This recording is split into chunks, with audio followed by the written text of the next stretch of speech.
You did what? I heard my own voice crack through the phone, my chest tightening with a panic I could not contain. My mother laughed on the other end of the line, that dismissive chuckle she always used when she thought I was being dramatic. Relax, Jasmine. We gave your spare key to Felicity. She needed a reliable car, and yours was just sitting there in the parking lot. I stood in the empty parking spot where my brand new Honda Accord had been sitting just 12 hours ago. The concrete was still wet from the morning dew, and I could see the faint tire marks where someone had backed out quickly, carelessly. My heart was pounding so hard I could feel it in my throat, and my hands were shaking as I gripped the phone. Mom, that car is in my name. I have been making payments on it for 3 months. You cannot just give someone my keys without asking me first. She is your sister, my mother said, as if that explained everything. Family helps family. You know Felicity has been going through a hard time since her divorce. She needed transportation to get to her new job, and you have that nice new car just sitting there. I closed my eyes and tried to breathe. Felicity. Of course it was Felicity. My older sister, who had crashed 4 cars in the last 5 years. My sister, who had totaled our father's truck running a red light because she was changing the radio station. Who had wrapped her ex-husband's sedan around a telephone pole after drinking at a party and swearing she was fine to drive. Who had driven her own leased vehicle into a ditch because she was texting and forgot the road curved. Who had rear-ended a school bus, thankfully empty, because she was applying mascara at a stoplight. Mom, Felicity has destroyed every car she has ever touched. She has the worst driving record of anyone I know. That is not fair, Jasmine. Those were accidents. Anyone can have an accident. 4 accidents in 5 years is not bad luck. It is a pattern. It is negligence. And now you have given her my car without even telling me? My mother's voice hardened, taking on that edge I knew so well. You have always been jealous of your sister. Ever since you were children, you could not stand to see her have anything nice. You always had to compete with her. I almost laughed at the absurdity of it. Me, jealous of Felicity?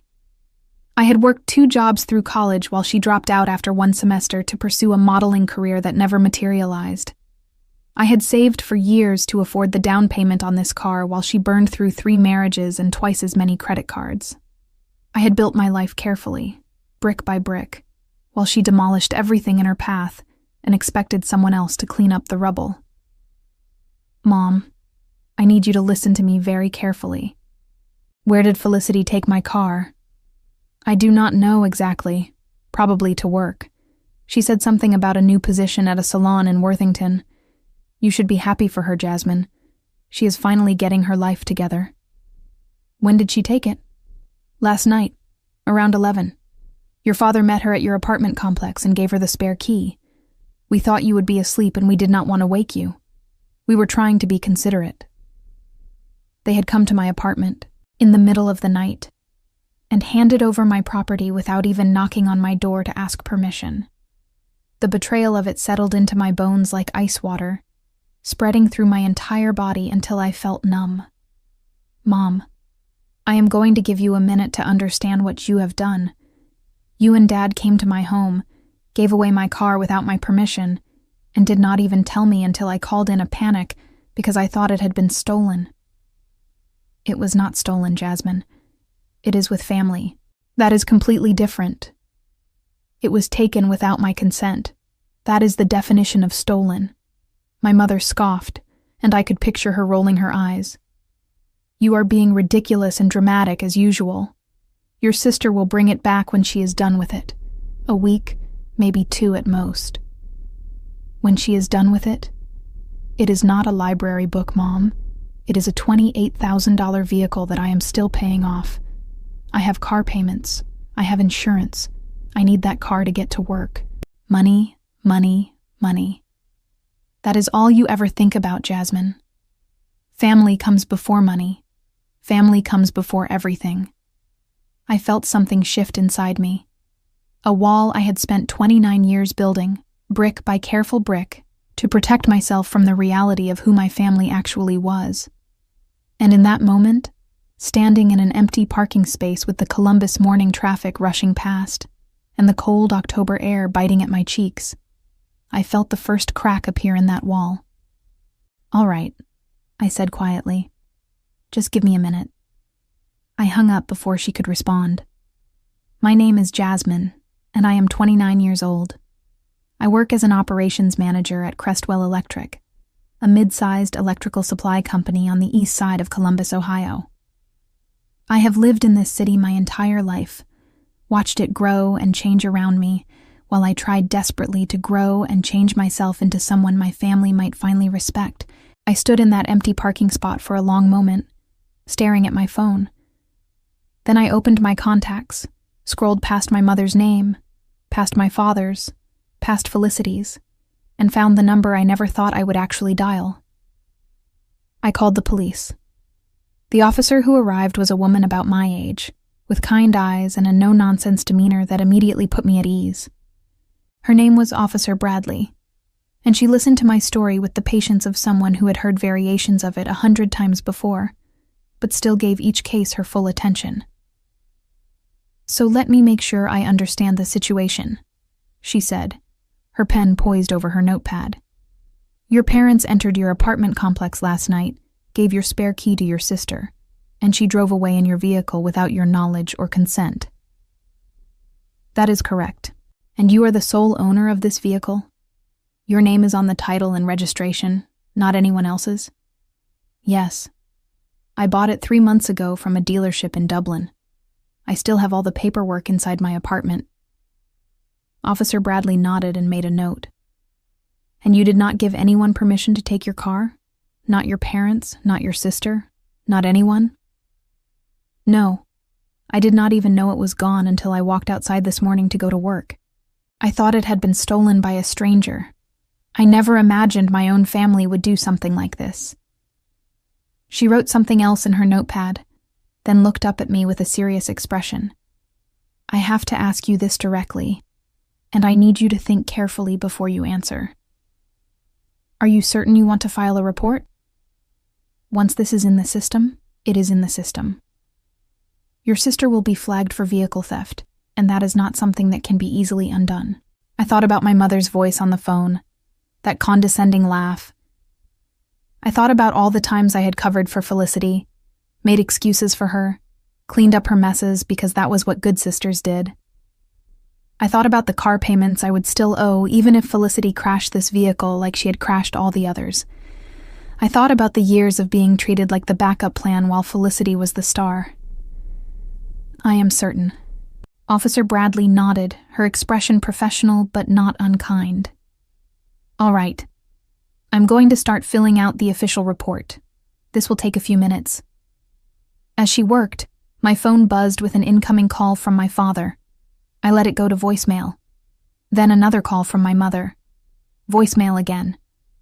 Then a text message from Felicity herself, the first communication I had received from her in months. "Heard you are freaking out about the car. Chill out. I am just borrowing it for the week. I will bring it back on Sunday. Stop being so dramatic." I showed the text to Officer Bradley, who raised an eyebrow as she read it. "She texted you admitting she has the car?" "Apparently she thinks this is just a misunderstanding. She thinks I am overreacting." "Well, this will make things easier from an evidentiary standpoint." Officer Bradley took a photo of my screen with her own phone. "I'm going to enter this into the system now. Your vehicle will be flagged as stolen, and any officer who runs the plates will be alerted immediately. If your sister is driving it, she will be stopped." Part of me expected to feel guilty. Part of me expected the familiar wave of anxiety that always came when I did something that might upset my family. That sick feeling in my stomach that had controlled my decisions for as long as I could remember. But instead, I felt something else entirely. Something that felt almost like relief, like setting down a heavy bag I had been carrying for miles without realizing how much it weighed. My phone rang again. This time it was Felicity calling directly, and after a moment of hesitation, I answered. "Jasmine? What the hell is wrong with you?" My sister's voice was sharp with annoyance. the same tone she used when anyone dared to inconvenience her. Mom said you were acting crazy about the car.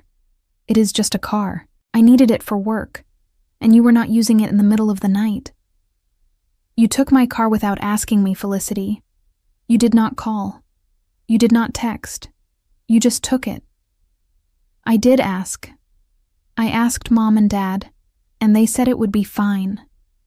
They said you would understand because you are always so understanding about everything. They do not own my car, Felicity. They cannot give permission for something that is not theirs to give. God, you are so uptight.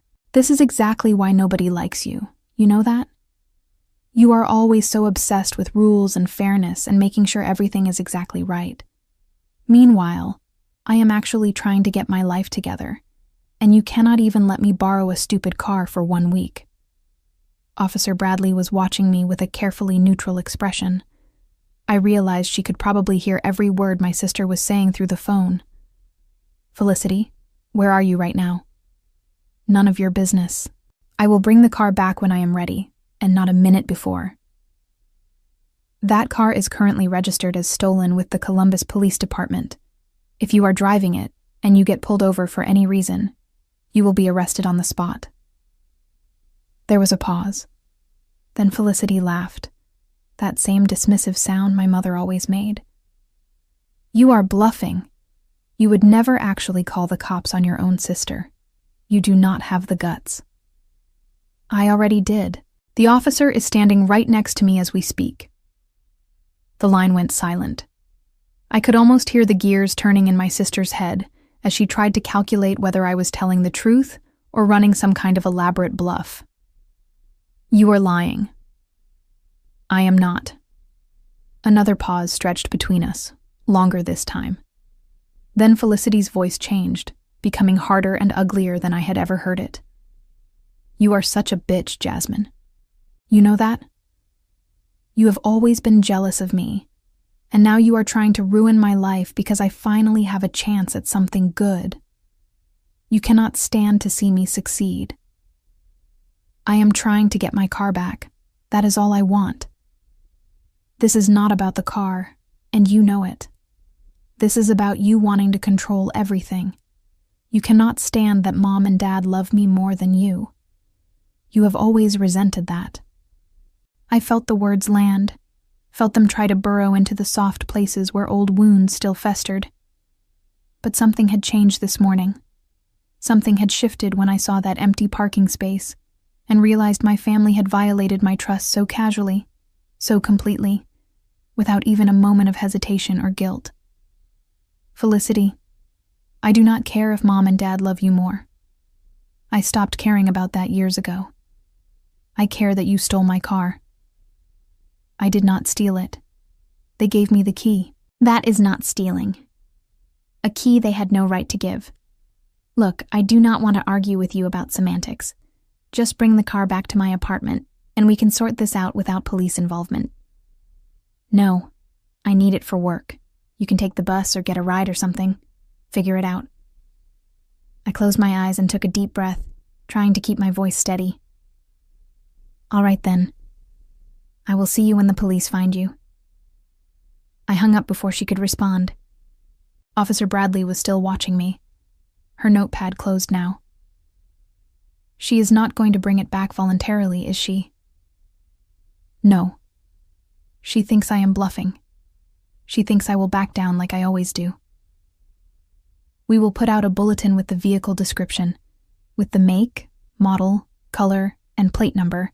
It should not take long to locate. Columbus is a big city, but there are only so many places to hide. I nodded, feeling strangely calm now that the decision had been made. What happens when you find her? Depends on the circumstances. If she is driving, she will be pulled over and detained. If the vehicle is parked somewhere, we will impound it and notify you. Either way, she will have to answer for taking your property without permission. The call came 4 hours later. I was sitting at my desk at Crestwell Electric, trying to focus on inventory reports while my phone sat silent beside me. My coworker Denise had noticed something was wrong the moment I walked in that morning, and she had brought me coffee without asking, which was more kindness than my actual family had shown me in years. "You look like someone ran over your dog," she had said. "What happened?" "Family drama. I do not want to talk about it yet." She had nodded and given my shoulder a sympathetic squeeze before returning to her own desk. Denise understood boundaries. She understood that sometimes people needed space to process things before they were ready to share. My family had never understood that about me. When my phone finally rang and I saw Officer Bradley's number, I stood up so fast I knocked over the coffee cup, sending lukewarm liquid spreading across my desk. "Jasmine, this is Officer Bradley. We found your vehicle. Where is it? Is Felicity with it?" There was a pause that told me everything I needed to know before she even spoke. "The car is at an impound lot on the west side of the city. It was abandoned in a no-parking zone about 3 hours ago. Looks like your sister ditched it when she realized we were actively looking for it. What condition is it in?" Another pause, longer this time. "You should probably come see it yourself. I can meet you there in about an hour if that works for your schedule." I told my supervisor I had a family emergency, which was technically true, and borrowed Denise's car to drive across town to the impound lot.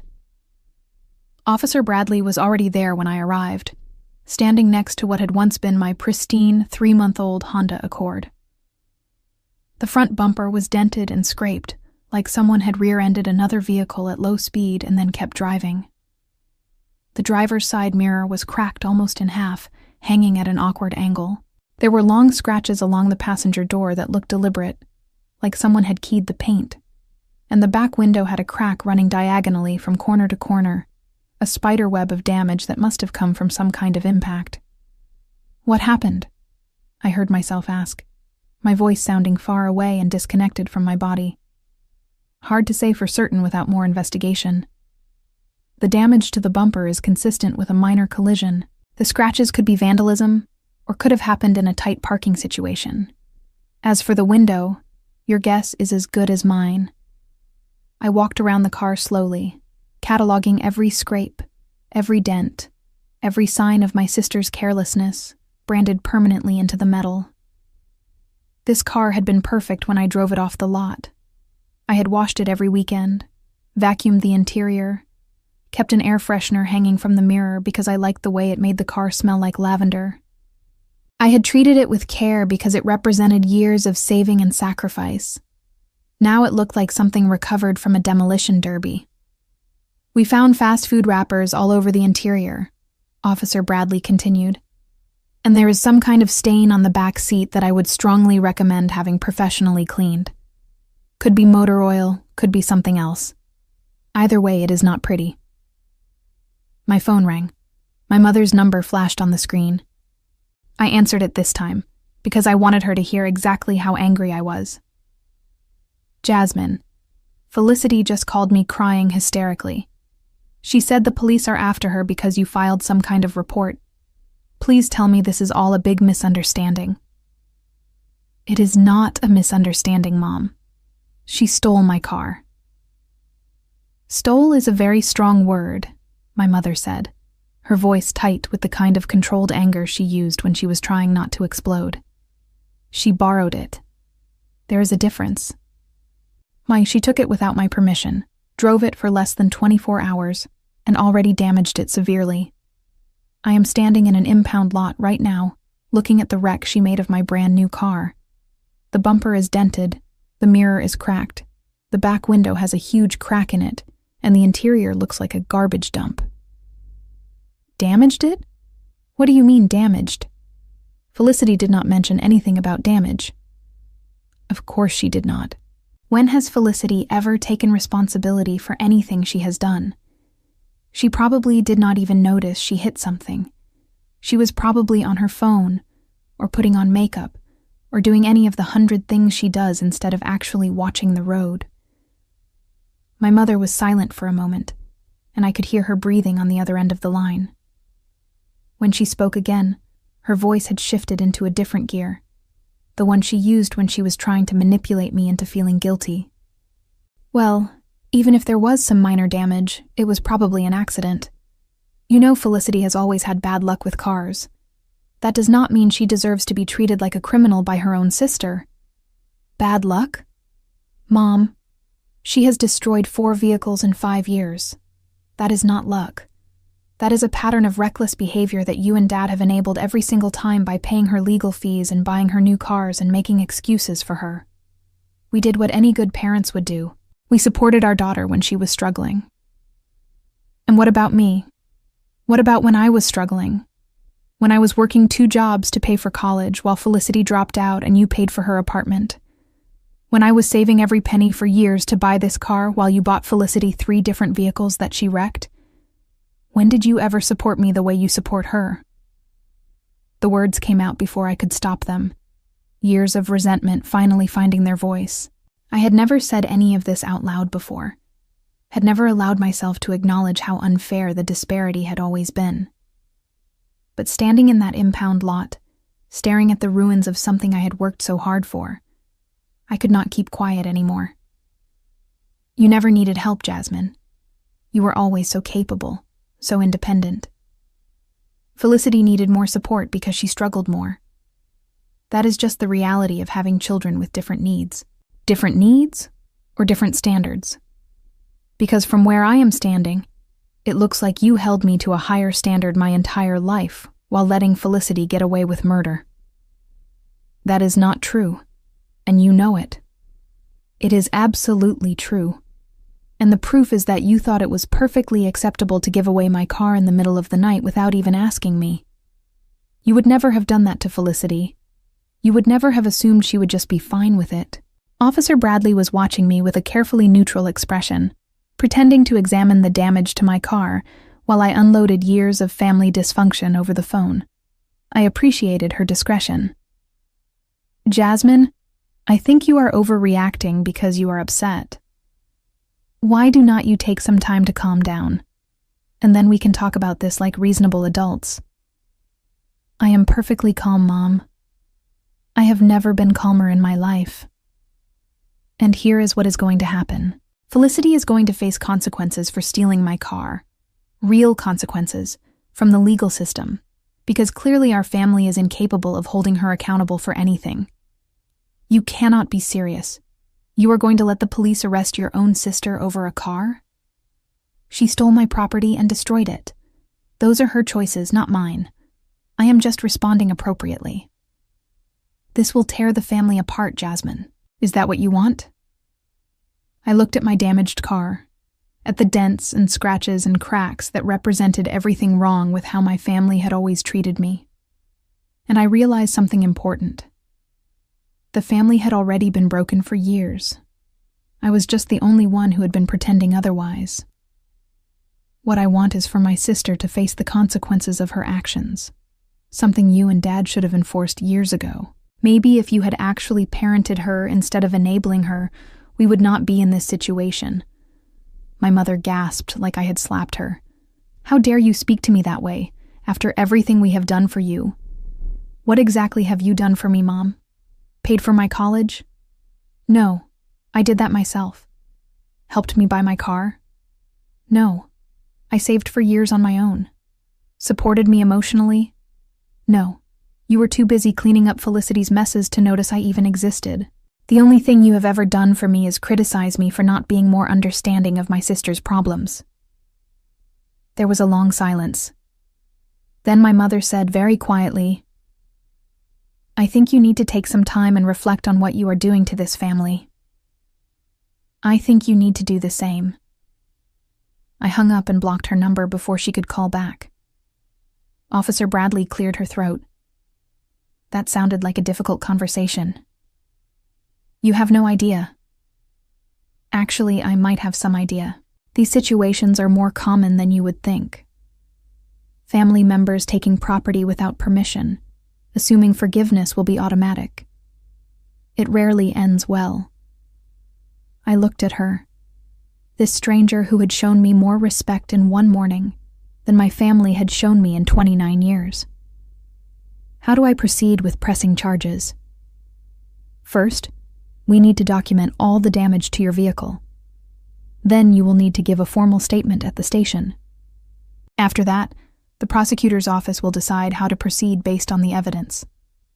What kind of charges could she face? Unauthorized use of a motor vehicle is a misdemeanor in Ohio. Given the damage, there could be additional charges related to property destruction. But I should warn you, family cases like this can get complicated. Are you sure you want to go through with it? I looked at my ruined car one more time. I have never been more sure of anything in my life. The insurance adjuster arrived 2 days later, a middle-aged man named Gerald, who walked around my battered car with a clipboard and a sympathetic expression that suggested he had seen this kind of thing before. I had retrieved the car from the impound lot and paid the fees myself, another expense I could not afford but could not avoid. So this was a theft by a family member? Gerald asked, making notes on his form. My sister. She took the spare key from my parents and drove off with it in the middle of the night without my knowledge or consent. And you filed a police report documenting the theft? Yes, I have the case number right here. I handed him the paperwork Officer Bradley had given me. Gerald nodded and continued his inspection, crouching down to examine the damage to the front bumper more closely. This dent is pretty significant. Looks like she hit something at a decent speed and kept driving. The paint transfer here suggests it was another vehicle, probably a darker color. She did not mention hitting anything when she talked to my mother. But then again, she probably did not even notice. That happens more often than you would think. He moved around to the side of the car, running his fingers along the scratches on the passenger door. These look deliberate. See how they are all the same depth and angle? Someone keyed this car. Keyed it? Why would someone key my car? Hard to say. Could have been vandalism in whatever parking lot she left it in. Could have been someone with a grudge against your sister. Could have been your sister herself, for all we know. I stared at the scratches, a sick feeling settling in my stomach. The idea that Felicity might have deliberately damaged my car out of spite was almost too much to process. But then again, was it really that surprising? She had always been vindictive when she did not get her way. Gerald moved to the back of the car and examined the cracked window. This is interesting. See how the crack radiates from this point here? Something hit the window from the inside, not the outside, like someone threw something against it from the back seat. From the inside? That is what the pattern suggests. Could have been an accident, someone tossing a bag and hitting it harder than intended, or could have been intentional. Either way, it is going to need to be replaced. He spent another 20 minutes documenting everything, taking photos and making notes. When he was finished, he turned to me with an expression that was almost hopeful. Here is the good news. Your comprehensive coverage should handle most of this, given that you have a police report documenting the theft. We can process this as a stolen vehicle recovery claim. What does that mean exactly? It means we will cover the repairs minus your deductible. Given the extent of the damage, you might even qualify for a total loss payout if the repair costs exceed a certain percentage of the vehicle's current value. A total loss? You mean they would pay me for the whole car? Potentially. I will have to run the numbers and consult with our assessment team. But this is a fairly new vehicle with significant damage to multiple systems. It is definitely possible. I felt a small flicker of hope for the first time since I had discovered my car missing. How long will that take? I should have an answer for you within a week. In the meantime, document any additional damage you find and keep copies of all your communications with the police. After Gerald left, I sat in my damaged car and tried to process everything that had happened in the past 48 hours. My phone buzzed with a voicemail notification, and against my better judgment, I checked it. Felicity's voice filled my ear, slurred and angry, like she had been drinking. So you actually did it. You actually called the cops on your own sister. I hope you are happy now, you selfish bitch. Mom and Dad are devastated. They cannot believe you would do this to the family. And for what? A stupid car? You always cared more about things than people, Jasmine. That is why you are going to die alone, you know that? Nobody wants to be with someone as cold as you. I saved the voicemail. Officer Bradley had told me to document everything, and this seemed like exactly the kind of thing that should be documented. There was another message, this one from my father. His voice was quieter than my mother's had been, more disappointed than angry, which somehow felt worse. Jasmine, this is your father. Your mother told me about your conversation. I understand you are upset about the car, but I think you are overreacting to the situation. Felicity made a mistake, but she is still your sister. Family forgives family. That is how it has always worked in this family. I think you should drop the charges and apologize to your mother for the things you said. She is very hurt, and she did not deserve to be spoken to that way. I deleted that one without saving it. If my father wanted to pretend that enabling Felicity's behavior for decades was somehow equivalent to family loyalty, that was his choice. But I was done pretending along with him. The third message was from an unknown number, and when I played it, I heard Felicity's voice again, but different this time. Laughing, almost gleeful. Hey, Jasmine, guess what? I found another car to use. One of my friends is letting me borrow hers so you can have your precious Honda back. What is left of it anyway? Hope you enjoy driving around in a car that nobody wants, just like you. Have a great life, sister. She hung up, still laughing. I sat in my damaged car in the parking lot of my apartment complex, surrounded by evidence of my sister's carelessness and my family's betrayal, and I realized something important. I had spent my entire life trying to earn the love and respect of people who were incapable of giving it. I had worked hard, played by the rules, been the responsible one, the dependable one, the one who always cleaned up the messes and made excuses and kept the peace. And what had it gotten me? A stolen car, a pile of repair bills, and a family that blamed me for their own failures. Something in me hardened that day, not in a bitter way, but in a protective way, like a callus forming over a wound that had been rubbed raw for too long. I called Officer Bradley the next morning. I want to proceed with pressing charges, I said. Whatever the maximum is for what she did, I want to pursue it fully. Are you certain? Once we move forward with formal charges, it becomes very difficult to undo. The prosecutor's office will take over, and it will be out of your hands. I am certain. My sister left me a voicemail last night laughing about what she did. She does not think there will be any consequences. I want to prove her wrong. All right, I will need you to come down to the station and give a formal statement to a detective. Can you make it tomorrow morning around 9? I will be there. The police station was cold and institutional, with fluorescent lights that buzzed overhead and chairs in the waiting area that were clearly designed for function rather than comfort. Officer Bradley met me in the lobby and led me through a maze of hallways to a small interview room where a detective was already waiting. His name was Detective Hernandez, and he was a patient man with silver at his temples and a calm voice that made me feel like I was having a conversation with a friend rather than giving an official statement. I told him everything: the discovery of the empty parking space, the phone call with my mother, the dismissive texts from Felicity, the damage to the car, the voicemail she had left afterward. Your sister has quite a history with vehicles, he said, reviewing the notes he had been taking. 4 totaled cars in 5 years. 3 of them were accidents she caused through reckless driving. 1 was the result of a DUI. She has had her license suspended twice, and I am honestly surprised she is even legally allowed to drive at this point. And your parents have enabled this behavior throughout? They have paid for her lawyers every single time. They have covered her insurance premiums when they got too high for her to afford. They have replaced her cars when she destroyed them, sometimes buying her newer and nicer vehicles than the ones she wrecked. They have never held her accountable for anything. But they have not done the same for you. I laughed, a bitter sound that surprised me with its intensity. No, I bought my first car at 19 with money I saved from working 2 jobs while going to school full-time. I paid for my own college, my own apartment, my own everything. They always said I did not need help because I was so capable and independent. But Felicity needed help because she was struggling. That was always the excuse.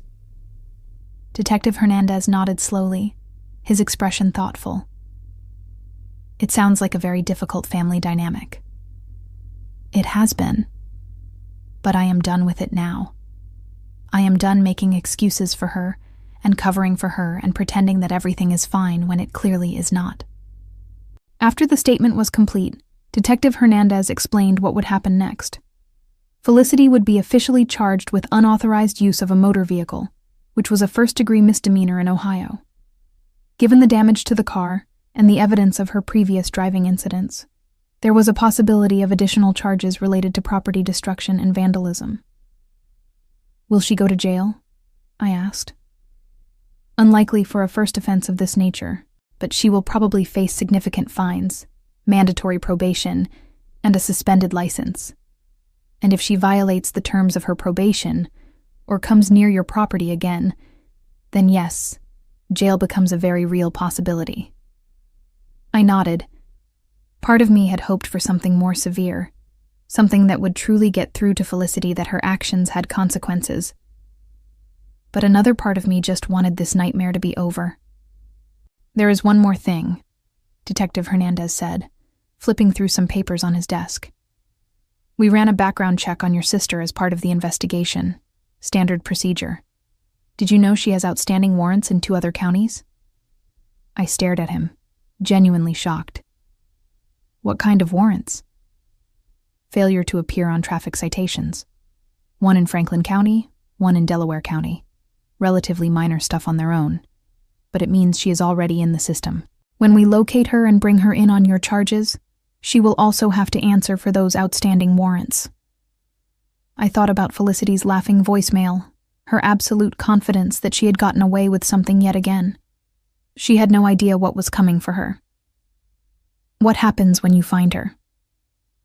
We will take her into custody, process her on all the outstanding charges, and hold her until she can post bail or see a judge. Given the multiple jurisdictions involved, it could take a few days to sort everything out. Good, I said, and I meant it. The call from the insurance company came 5 days later, just as Gerald had promised. Good news, he said, his voice cheerful on the other end of the line. Based on our comprehensive assessment, the damage to your vehicle exceeds 70% of its current market value. You qualify for a total loss payout. I set down the coffee cup I had been holding, my heart suddenly racing. What does that mean exactly in terms of numbers? It means we will pay you the full market value of your vehicle, minus your deductible. Given that your car is only 3 months old and was in excellent condition prior to the theft, that should be very close to what you originally paid for it. And what happens to the car after that? We take possession of it and sell it for salvage. You will need to sign over the title as part of the process. But once all the paperwork is completed, you will receive a check for approximately $26,000. I did the math in my head. My car had cost $28,000. Minus the $500 deductible, I would be getting back almost everything I had invested, and I could use that money to buy a new car, something that my sister had never touched, that my parents had no keys to, that was entirely and completely mine. How do I proceed? I asked. Gerald walked me through the paperwork, promised to send everything via email that afternoon, and told me the check would arrive within 2 weeks of receiving my signed documents. After I hung up, I sat at my kitchen table and stared at the wall for a long time, trying to process this unexpected turn of events. This was not how I had expected things to go. I had imagined a prolonged battle with the insurance company, arguments about coverage and liability, and whether family theft really counted as theft. Instead, they had assessed the damage, confirmed the circumstances, and agreed to make me whole. It felt almost too good to be true. Like I was waiting for the other shoe to drop and ruin everything. But days passed, and no shoe dropped. My sister was located in Franklin County 2 weeks after the initial theft, pulled over for a routine traffic stop that quickly became much more complicated when the officer ran her license and discovered the outstanding warrants. She was taken into custody immediately and held without bail until her various legal matters could be sorted out. She spent 4 nights in the county jail before her friend Brittany scraped together enough money to post bond. The photos that circulated on social media afterward showed a very different Felicity than the one I was used to seeing. Her hair was unwashed and stringy, her face bare of makeup and showing every one of her 32 years. Her eyes red from what might have been crying, or might have been exhaustion. She looked scared and small, and finally, like someone who understood that her actions had consequences. My mother called me from my father's phone, which I had not yet blocked. "Jasmine, please. Your sister is falling apart. She has court dates in 3 different counties now. She could lose her license permanently. Is that really what you want? Is that really the outcome you were hoping for?" "What I want," I said, keeping my voice perfectly calm, "is for my sister to face the consequences of her actions. Something you and Dad should have enforced years ago when the problems first started. We did the best we could. Felicity has always been difficult. She has always needed more support than you. Felicity has always been enabled. There is a significant difference. And now that enabling has led her to a place where she is facing actual legal consequences for the first time in her life. Maybe that will finally be the wake-up call she needs." My mother started crying. Those theatrical sobs that had always worked on me when I was younger, that had always made me feel guilty for having feelings of my own. "How can you be so cold? She is your sister. She is family. Does that mean nothing to you anymore?"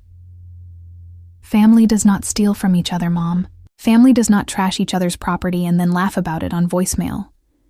Family does not enable destruction for decades and then blame the victim for finally standing up for themselves.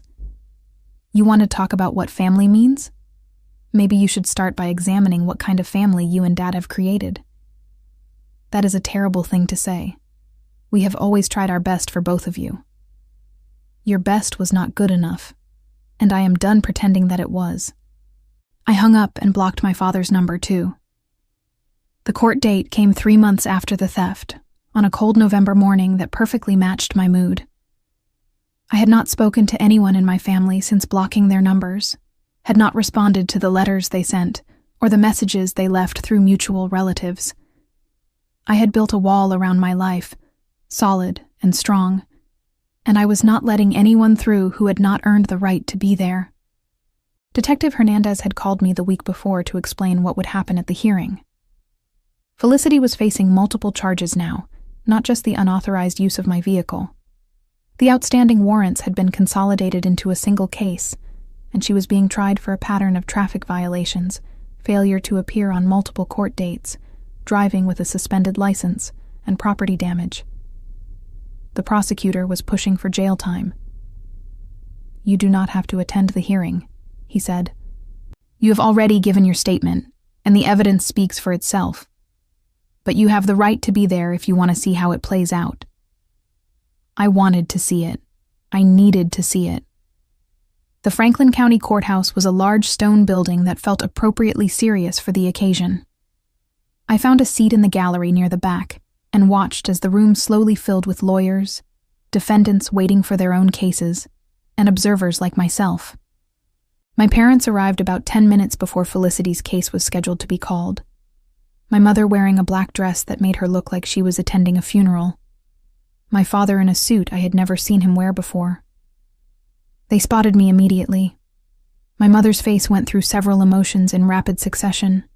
Surprise that I was there. Hope that my presence meant reconciliation. Anger when she saw my closed expression. And finally resignation when I did not acknowledge her at all. She started to move toward me, but my father put a hand on her arm and shook his head. They sat on the opposite side of the gallery, as far from me as they could get while still being in the same room. Felicity was brought in by a bailiff, wearing an orange jumpsuit with her hair pulled back in a messy ponytail. She looked smaller than I remembered, diminished somehow, like the past 3 months had taken something fundamental out of her. She did not look in my direction at all. The judge was a woman in her 60s, with steel gray hair, and a no-nonsense demeanor that suggested she had seen every excuse and manipulation in the book, and was no longer impressed by any of them. She read the charges aloud in a clear, deliberate voice. unauthorized use of a motor vehicle, failure to appear on 3 separate traffic citations, driving with a suspended license, destruction of property valued at over $1,000. The list seemed to go on forever. "How does the defendant plead?" the judge asked when she had finished. Felicity's lawyer, a harried-looking public defender who kept shuffling through papers like he was not entirely sure which case he was handling, leaned over and whispered something in her ear. Felicity listened, then looked at my parents, then finally, briefly, at me. Our eyes met across the courtroom for just a moment, and I saw something in her expression that might have been shame, or might have been anger. It was hard to tell. "Guilty, Your Honor," she said quietly. The sentencing portion of the hearing took about 20 minutes. The judge reviewed Felicity's driving record in exhaustive detail, noting each incident and its outcome. She listened to the public defender argue for leniency, citing Felicity's difficult personal circumstances, her recent divorce, her willingness to plead guilty and accept responsibility. Then she looked at Felicity directly, and her expression was not sympathetic. "Miss, I have reviewed your file extensively, and what I see is a consistent pattern of disregard for the law, for other people's property, and for the consequences of your actions. You have been given multiple chances to correct your behavior over the years. You have been offered plea deals and reduced sentences and opportunities to make things right. And you have squandered every single one of those opportunities. At some point, the court has to send a message that this kind of behavior will not be tolerated." My mother made a small sound from across the room, like a sob being strangled before it could escape. "I am sentencing you to 90 days in county jail, with 60 days suspended pending successful completion of probation. You will serve 30 days beginning immediately. Following your release, you will be on supervised probation for 2 years. Your driver's license is hereby revoked indefinitely, and you may petition for reinstatement after 5 years if you have demonstrated sustained compliance with all court requirements. You are ordered to pay restitution to the victim in the amount of $3,000, and you are prohibited from contacting the victim in any way, directly or indirectly. Do you understand these terms?" Felicity nodded, her face very pale. "Yes, Your Honor. Additionally, any violation of these probation terms will result in the immediate imposition of the suspended sentence, plus any new charges that may apply. This is your last chance, miss. I strongly suggest you take it seriously." "I understand, Your Honor." The bailiff led Felicity away through a side door. She did not look back at my parents. She did not look at me. She just walked with her head down and her shoulders hunched, like someone who had finally realized that the world was not going to keep making exceptions for her. I sat in that courtroom and watched my sister disappear through the door, and I felt something I had not expected. Not satisfaction exactly, though there was certainly some of that. Not vindication, though that was present too. What I felt most strongly was relief, the kind of deep, bone-level relief that comes when a weight you have been carrying for so long, you forgot it was there, finally lifts from your shoulders. My parents found me in the hallway outside the courtroom a few minutes later. I had been expecting them to approach, had steeled myself for whatever guilt trip or emotional manipulation they were about to deploy. But what I got instead was something I had never seen from either of them before. Genuine bewilderment. "Jasmine," my father said, his voice smaller and more uncertain than I had ever heard it. "How did we get here? How did things go so wrong?" I looked at him, really looked at him, this man who had snuck into my apartment complex in the middle of the night to give away my property, who had enabled my sister's destruction for decades, who had expected me to clean up messes I did not make and accept disrespect I did not deserve. "You got here by treating me like I did not matter and treating Felicity like she could do no wrong," I said. "You got here by never holding anyone accountable for anything. You got here by deciding that my boundaries were less important than keeping the peace." My mother opened her mouth to respond, probably to argue or deflect or turn this into my fault somehow. But my father put his hand on her arm again, and she closed it. "I think," he said slowly. That we made a lot of mistakes. I do not know how to fix them. I do not know either, I said honestly. And honestly, I am not sure I want to try right now. Maybe someday. But not today. I walked away before either of them could respond. My new car was waiting in the parking garage, a silver Toyota Camry that I had bought with the insurance payout, that no one in my family had ever sat in or touched or held a key to. I got in, started the engine, and drove away from the courthouse without looking back. The weeks that followed were a study in transformation. Without the constant drama of my family draining my energy and demanding my attention, I found myself with time and emotional bandwidth I had not known I was missing. I started exercising again, joined a gym near my apartment, and went 3 times a week. I reconnected with friends I had neglected for years, people who had drifted away while I was busy managing my family's chaos.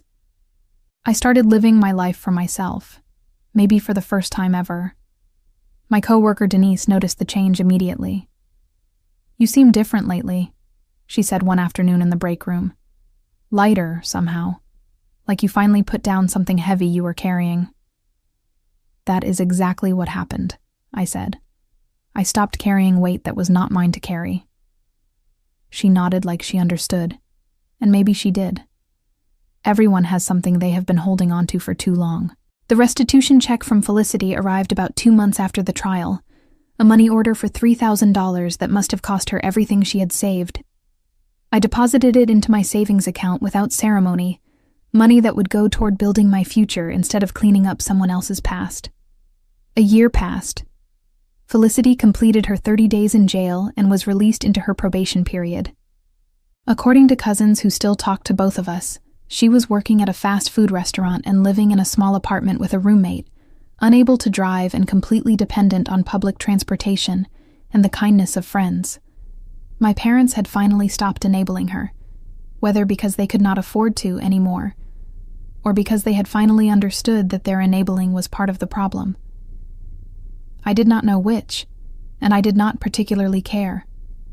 I had been promoted at Crestwell Electric, moved into a nicer apartment on the north side of Columbus, and started dating a man named Thomas, who worked in healthcare administration.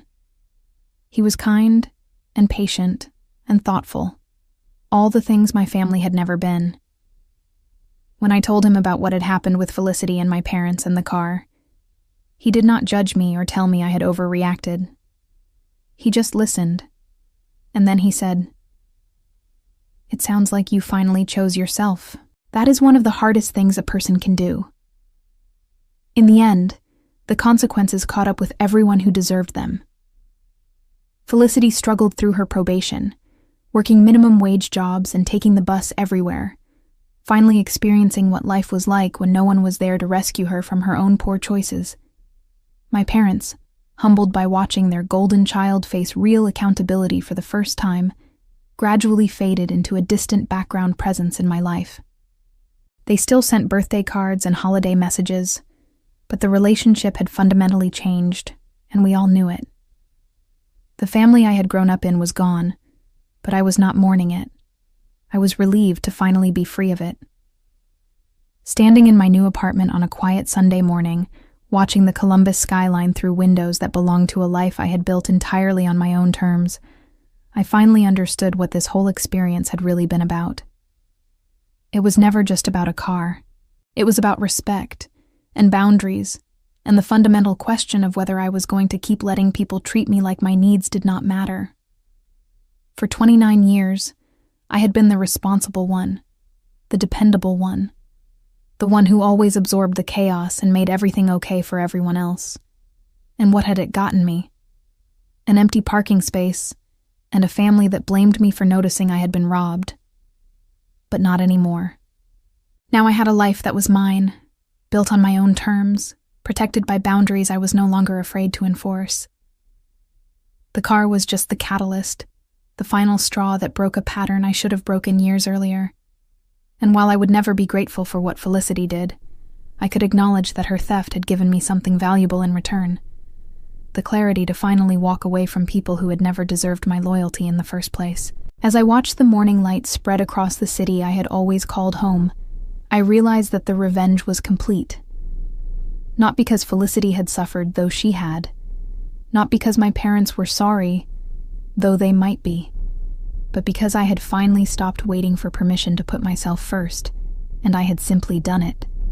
That was the only revenge that ever really mattered.